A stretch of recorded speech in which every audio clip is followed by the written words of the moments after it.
Bobby Dodd Stadium could turn into a highlight reel for the Yellow Jackets? We'll talk about it right here on Locked on Clemson.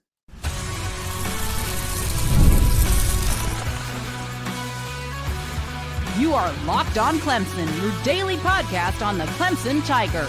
Part of the Locked on Podcast Network, your team every day. What is up, Tiger fans? Morgan Thomas here, Clemson fan, Clemson grad, host and producer of Locked on Clemson, part-time host and producer over on 105.5 FM The Roar. Thank you so much for making Locked on Clemson your first listen of the day. We're part of the Locked on Podcast Network, your team every day. And if you are new to the show, welcome in. Thank you so much for checking out the show. If you don't mind, hit that like and subscribe button. If you do like the video and the show, you can always stay up to date. If you subscribe, you'll never miss another episode. You know how we do it here on Locked On, exclusive Clemson content Monday through Friday, every single week, all about your Clemson Tigers and all about the college football team and college football in general. But wanted to get started with that big game that's coming up this weekend against Georgia Tech. But before we do, I want to let you know that this episode is brought to you by Mazda. Like our players, we sweat every detail because when you make every move count, pulling off the unexpected is only the beginning. Stay tuned later for highlights in this week's Moving the Game Forward. Mazda, move and be moved. Georgia Tech is coming up this weekend, and it's not what you remember. You know, if you haven't been around for a while, Georgia Tech's not the triple option anymore, not the one we hated so much. Not Paul Johnson anymore. Clemson's going to see something that is totally different than what you may be expecting if you're remembering the old ways. What we'll see on Saturday is fast, is motion heavy, is a quarterback-driven offense that thrives on misdirection and putting the decision-making into Haynes King and making you miss tackles and getting a ton of yards after contact. If the Tigers are not disciplined on Saturday, Georgia Tech is going to turn Bobby Dodd Stadium into a highlight reel and not one that we're going to be happy about. They are a sneaky good offense. And the thing is, they're the opposite of what Clemson is right now. They don't have as much talent as Clemson on offense. No, they don't. But they're confident, but they know what they want to do with the ball. And the guy that's running and leading the pack and leading the way, and Haynes King, he's confident in what he can do, and he knows how to run the offense. Can you say that about Cade Klubnik and Garrett Riley and Clemson's offense right now? Unfortunately, you cannot. Georgia Tech's had two completely contrasting games so far this season. They're 2-0. First game against Colorado is the one that I think that you should go back and look at if you haven't seen it already. And the second game against Gardner-Webb, which was really more of what you probably call as a preseason game. But Georgia Tech beat Colorado week 1, 50% of their scoring drives, and 50% of their drives were scoring drives, and 3 drives were 70 or more yards. They know how to move the football, ladies and gentlemen, and they're going to be confident in that. Haynes King is the key. He's not going to kill you passing the ball, but he can get out there and throw it if you leave guys open. And they're going to start with the run game, rushing with Haynes King, handing the ball off to Jamal Haynes, and they're going to try to pound you on the ground. He also broke a couple of tackles and had a 45-yard game winner against Colorado at the very end of the game. The offense is based on the spread, but really run first in the spread. You're going to see a lot of pre-snap motion, a lot of, as my friend David Hood likes to say, window dressing, smoke and mirrors, if you will. But all in all, it's rooted in keeping you on your heels, not being able to be predictable, and moving receivers around, moving running backs around, and you don't know if they're going to be a target or a blocker or what? You really don't know. Or a decoy. So there's a lot going on. Honestly, when you go back and look at them, it reminds me in a lot of ways of what Clemson had to do with Kelly Bryant. And I think Kelly Bryant's a better passer than Haynes King. But imagine an offense that needs to run the ball first, but has a guy who is confident in doing that, has a running back who is confident in working the 1-2 punch. And that's what Georgia Tech has. And they have wide receivers that are not or that are not afraid to run the sweeps as well. Malik Rutherford, you're going to see him on some jet sweeps. Number 8. Bailey Stockton, number 7. You're going to see him on some swing passes. Malachi Hosey, number 0. You're going to see him on some swing passes. You're going to see fake pitch plays. You're going to see play action. You're going to see a slowed handoff, a delayed handoff, a play action that seems more like a mesh because they're just holding it. Read options, a lot of that. It's not really about overpowering you as much as it's about making you guess the wrong person. Haynes King likes to trick you with pump fakes and fake tosses and delayed read options to the point right before he gets tackled. So while they do come at you strong and hard, and it does seem as if it is a power run game, it is a lot of that trickeration, if you will, or window dressing or motion that will trick the defense into doing something wrong, into over pursuing, or ultimately picking the wrong person in the misdirection. Clemson's defense has to be stepping up to the occasion. They have to be able to rise to this because this is going to be the test that where we're going to actually see if Tom Allen has improved the defense or not. If Wade Woodaz over pursues and can't tackle, then Haynes King is going to punish Clemson. If one of the secondary, the last line of defense slips through, can't wrap up, then Jamal Haynes is going to get extra chunk yards. That's what they want to do. They want to hit you the first time, make you miss, and move on down the field.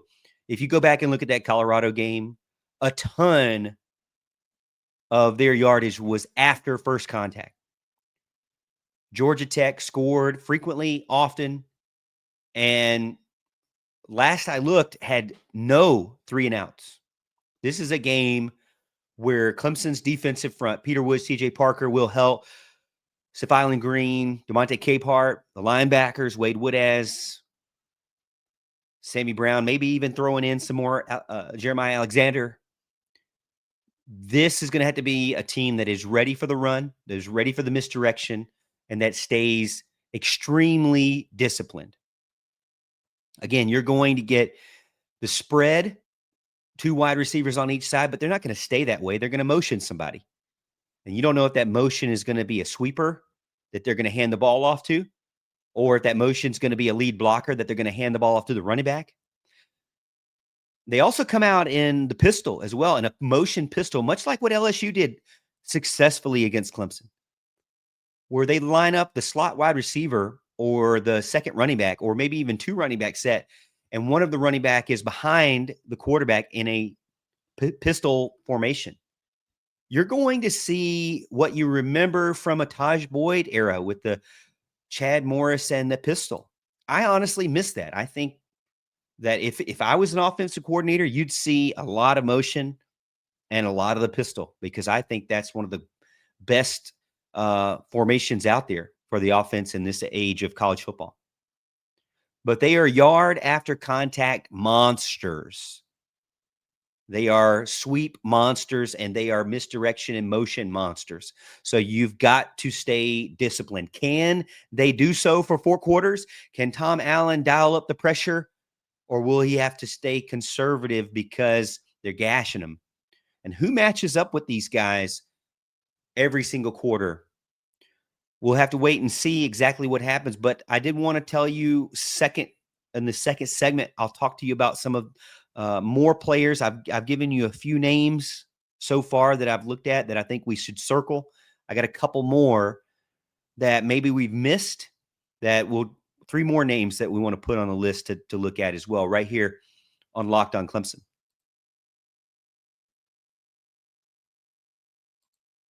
This episode is brought to you by Mazda's Moving the Game Forward. For those who believe it's not just about playing the game, it's about redefining it. There are moments that do more than put points on the board. They move crowds, move culture, and keep moving the game forward. This week's moment that moved the game forward was the 34-yard touchdown grab from Bryant Wesco against Troy.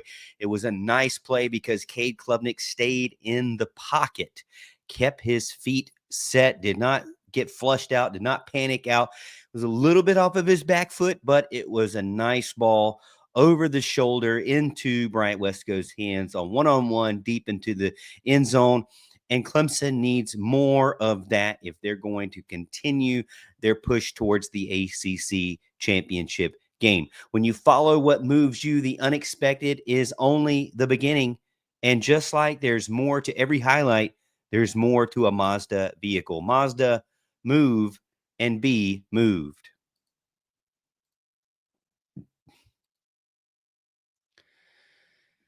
We're talking about some more stars that you may have missed, according to the Georgia Tech Yellow Jackets that I'm taking a look at. Everyone's talking about Haynes King. We know that. We've already reviewed him. We know he's going to try to run the ball all over Clemson. We know he's going to try to do a lot of play action, a lot of delayed read options, a lot of what I would even call like a slow mesh. He's going to do a lot of pump fakes on you. He's going to do a lot of toss fakes on you, a lot of misdirection, a lot of confusion there, a lot of motion, and it all runs through Haynes King as the general. And then when Haynes King's not running the ball, Jamal Haynes is that guy. And then obviously they have their star wide receiver in Malik Rutherford, who can do things in the jet sweep, but also catch the ball deep in the backfield or downfield. But those names are just the marquee names that you're going to get, whether you watch the mainstream television or not. If Clemson fans, like I know you do, want to really understand Georgia Tech, then I would suggest that you go back and listen to a couple of other of my podcasts, because we've been going through 3 names a day and giving you exactly who we think are going to be trouble for Clemson, or at least guys that we think Clemson needs to take a look at and maybe not forget about. They're not going to make the main highlight reels for the mainstream networks or anything, but they could decide the game if you allow them to. Georgia Tech is a pretty balanced team, and their offense works really well because they know what they want to do with their role players, and they are very disciplined. And defenses have to be very, very disciplined themselves in order to not get trapped, leaving guys wide open or over pursuing. So I got 3 more names. These are the last 3 because it's Friday. So these are the last 3 names that I'll throw out here for you. One is a guy I kind of hate that we haven't mentioned yet, but they're tight end, number 80, and that will be Brett Scyther, senior tight end, who really is the safety valve, in that RPO passing game, in the red zone. He's a guy who can kind of leak out into the backfield and get you some extra yardage when you least think it. And to be honest with you, Haynes King had a few times where he was open and he missed him, either didn't see him, or one play against Colorado where he missed him. But this guy just is one of those guys that can just find open space. So you got to be very, very aware of where he's at on third down, where he's at in short yardage situations, and where he's at in the red zone. Now, the thing is, the linebackers have to stay disciplined, because if they bite on him, then they are leaving Haynes King, Jamal Haynes, open to run the ball. If they don't bite on him, then they're leaving him open, possibly, on the sideline or even worse, across the middle of the field. So it's kind of a do or don't kind of situation, and you got to hope that you make the right decision. And it all goes back to just watching film and making the right decision, having the best instincts possible to pick who you're going to guard, because that's what Georgia Tech wants you to do. Is they want to confuse you on who you should guard. So the tight end could be a huge factor for Clemson in having to guard him in this game versus Georgia Tech. So to me, it would lie in the hands of, say, maybe a Tink Kelly or maybe a Wade Woodaz in this situation. All right, the second guy I have on my list is Malachi Hosey, number 0, a junior transfer guy, power back, a little bit different than Jamal Haynes. 12 yards per rush against Colorado in his time out there. He is also a guy that's short yardage, this goal line, that can get screens out of the backfield, but they could do sweeps with him. And he also has the ability to catch the ball. So as I mentioned, that's how they're going to attack you. They're going to start with the running backs and the running game, and they could go traditional on you, but the way that you believe that they're going to do it is more mixing it up and whatever they can do to keep you on your toes. My challenge for you and my challenge for myself is I'm going to try to be Tom Allen tomorrow. I'm going to try to figure out who they're going to and see if I can make some sort of play call decision. I love doing that for games. I love doing that for Clemson on offense more than not. Clemson's offense is, I take a lot of pride in going to the games, watching these games over and over, and then going to the next game and like calling the play before it happens. I know you've probably had that happen to you as well, where you're just like, I feel like this formation is going to Antonio Williams, and then they do. I feel like this play is going to Bryant Wesco, and they do. I tried to do that for the high school game that I went to last Friday night, Fountain Inn. I tried to kind of say, okay, if I was the offensive coordinator, I would run off tackle here. And if they didn't, then I would try to decide, okay, why did they do differently than not? What did they see that I didn't maybe see? But I'm going to try to do it differently this time and look at it from a defensive perspective and see if I can figure out Georgia Tech's offense. Because again, like I said, that's the big challenge, is who's going to be able to, how quickly can Clemson figure out what they're trying to do and stay disciplined while they're working through that. So you've got, a wide receiver that can hurt you. You've got a quarterback and a running back, and 2 running backs that can hurt you. I'm going to throw in another guy, the third guy on my list, and that is Eric Rivers, number 3 at wide receiver. And the reason why I threw him in there is because he's a veteran guy. He's kind of that gadget guy. Kind of reminds me of the Xavier Thomas that really ate up Clemson a lot for LSU. He's dangerous when you get him out open in space. He's dangerous for play action deep shots, and he's dangerous for the sweep plays. And he can also be put into motion and come into that pistol formation and be that back behind the quarterback and take a handoff, a traditional handoff. I mean, that's the kind of things that he can do to kind of help Georgia Tech flip momentum and flip field position. He is a guy that you're probably going to expect to get multiple catches, but I wouldn't be shocked if he doesn't have multiple carries as well. He just does a little bit of everything, and they're going to put him in motion a lot. They're going to really stress out Clemson's safeties and Ronan Hannafin and Ricardo Jones and Kylan Griffin. And, one missed assignment that's all Georgia Tech really needs. That's really what they're banking on, is missed assignments, over pursuit. And these 3 guys that I mentioned tonight are guys that could definitely hurt Clemson. This is going to be a challenge. A lot of people say, oh, go ahead and take Clemson. They're going to win. No problem. This is where they rebound. This is where they get back on track and they figure everything out. And I want to say that. I do want to believe that. But There have been easier opponents to do it against, and Georgia Tech is going to be one that, again, as I mentioned, from the offensive standpoint, knows what they want to do and is confident in that. So we have to be very careful with how confident we go into this game, because Georgia Tech knows and is 2-0 for a reason.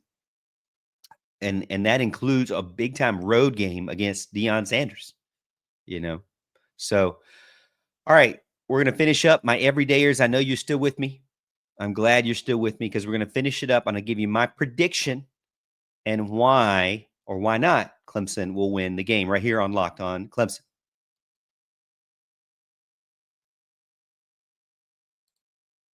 When I'm on top of my hydration, I notice everything works better. My energy, my mood, my focus, even my skin. But getting enough fluids every day isn't always easy. That's why I've been loving Drip Drop. Drip Drop is doctor developed and scientifically proven for fast hydration. It uses the perfect balance of sodium electrolytes and glucose to help your body absorb fluids quickly, delivering 3 times the electrolytes and half the sugar of leading sports drink. My go-to right now is the zero sugar variety pack, the classic variety pack. It's got watermelon, lemon, lime, peach, and passion fruit, and you really, really never get tired of it, because you have that rotation. You can keep it going, and everything just tastes great. Right now, Drip Drop is offering Locked On listeners 20% off your first order. Just head over to dripdrop.com. Use promo code Locked On College. That's dripdrop.com. Promo code Locked On College for 20% off. Stock up now before the heat hits hard. And this episode is also brought to you by DoorDash. It's almost the weekend. Time to look back and crown this week's MVP on Who Delivered, powered by DoorDash. And just like when you win every Saturday with DoorDash Streaks, saving more every time you order, these players delivered when it mattered the most. Let's break it down. Now, for Clemson, I've named a few guys here and there, but I got to say, my biggest person that I want to give a shout out for this show, for this ad, is Cade Klubnik, because at the second half of the game versus Troy, he kind of started to settle down a little bit more. He was starting to hit his targets. His completion percentage shot through the roof at 75%. And the more that he can get those completions under his belt and get more confident, the more he's going to be able to make those plays that you saw towards the end of the season. Less hesitation, more confidence, and just like Cade Klubnik delivered for Clemson, DoorDash delivers for your Saturdays with DoorDash Streaks. You can save every Saturday you order, stack it up all season, and you could save up to $250, including $100 in DoorDash credits. Order this Saturday, keep the streak alive, fuel your game day only with DoorDash. Terms apply, promo period through November 18th.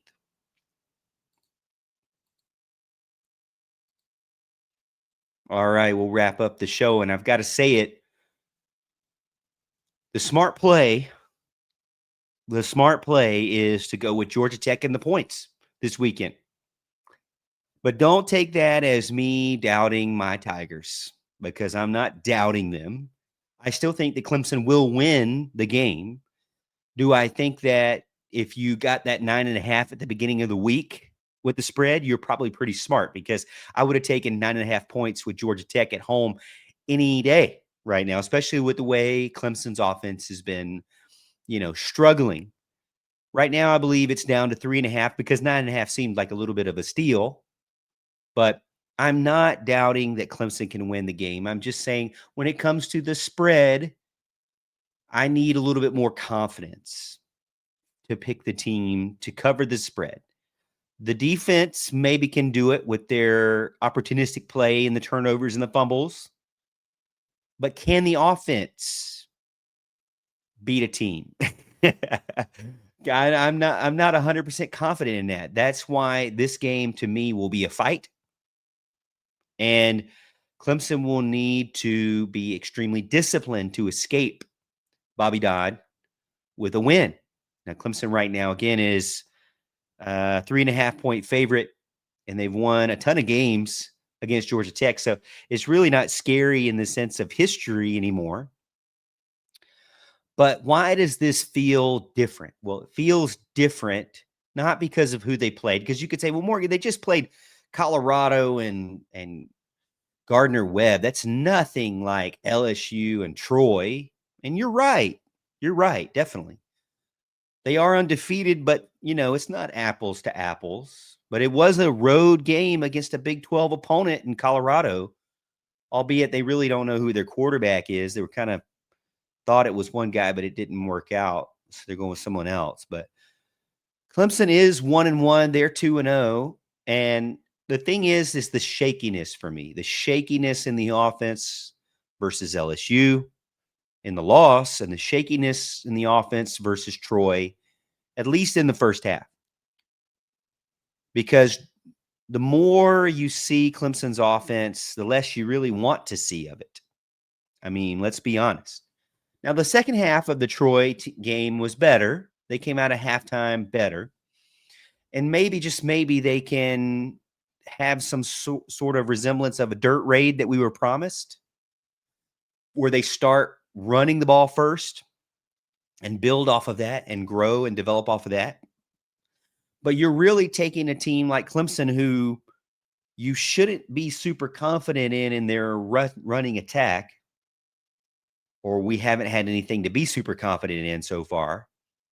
And that is the strength of Georgia Tech. And the thing for me is, if Georgia Tech attacks Clemson and gets 7 yards a carry, it's going to be a long night. If Georgia Tech plays clean and doesn't have a ton of penalties on offense, doesn't allow any sacks, and has no turnovers, it's going to be a fight. Momentum is going to be huge in this game, and time of possession. Who do you trust more in time of possession right now? I trust Georgia Tech in being able to control time of possession, because they're confident in their offense, and they're a rushing team first and foremost. And so they're naturally going to be a team that should come out the gate controlling the clock more than Clemson can. I'll be shocked if Clemson wins the time of possession. Clemson wins the time of possession, game over, Clemson wins. But the Clemson offense is trying to figure out how to get out of neutral. They're trying to figure out how to swim forward instead of just treading water. Georgia Tech looks sharper on offense. That's a problem in this matchup. Georgia Tech's offensive line, Clemson's defensive line, it's going to be a battle, because, we've heard about Peter Woods, and he's a leader on the team, and he's been taking on these double teams, but the other guys around him haven't been getting a ton of sacks, haven't been getting to the backfield as much as we'd like. Haynes King may not be 100% healthy. That could be an area of concern for the Yellow Jackets. His decision-making is still healthy, but his body, his lower body, may not be where it needs to be. That could help improve Clemson's chances, especially the linebackers being able to keep tabs on him and keep him contained. The biggest question mark for me is, again, the general for Clemson, Cade Klubnik. Cade Klubnik looked a little bit better in the second half versus Troy, but can he play 4 complete quarters? Can he avoid making dumb decisions? Honestly, I told you this yesterday. I'd rather him make dumb mistakes than be indecisive. I'd rather him have 6 interceptions than throw the ball late all the time, or throw the ball high, or scramble and panic. I'd rather him be decisive and make a mistake here or there than try to be perfect and be indecisive.